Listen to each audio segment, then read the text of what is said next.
Бул күн заманыбыздын залкары, жаңыча көз караштагы, багыттагы адабий чыгармалары менен улуттук адабиятка кайталангыс бурулуш жасаган, кыргыз атын өз чыгармалары менен бүт дүйнөгө тааныткан улуу инсан, кыргыз эл баатыры, кыргыз эл жазуучусу Чыңгыз Айтматовдун туулган күнү.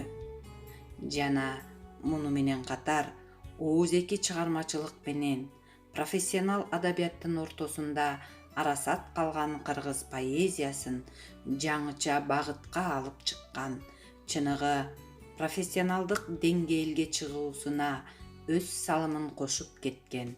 Аз жашаса да кыргыз адабиятына ат көтөргүс эмгек жасаган акын Алыкул Осмоновдун көз жумган күнү катары белгилүү.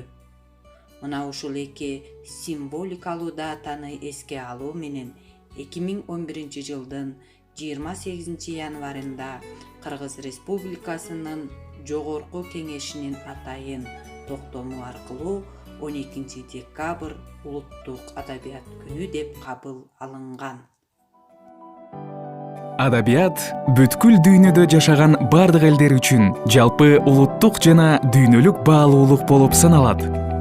Кыргыз адабияты дүйнөлүк кенчтин бир бөлүгү. Бирок биз аны жакшы билебизби? Манас эпосу кыргыз эл адабиятынын эң уулуу үлгүсү. Ал ЮНЕСКО тарабынан жалпы адамзаттык баалуу мурас катары таанылган. Кыргыз көркөм сөз өнөрү муундан муунга өтүп, уланып келүүдө. Кыргыз жомокторунда, уламыштарында жана макал лакаптарында элдин эркиндикти сүйгөн кайратман руху, тарыхы, салт санаасы жана маданияты чагылдырылган.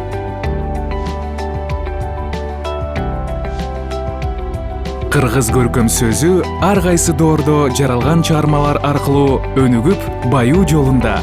Биздин Чыңгыз Айтматовду бүт аалам тааныйт. Анын чыгармалары жүздөн ашык тилге которулган. Чыңгыздын чыгармаларынын негизинде коюлган театр оюндары, көркөм тасмалар дүйнөгө таанылды. Кыргыз эл макалында мындайча айтылат: ааламдын көркүн көз ачат, адамдын көөнүн сөз ачат.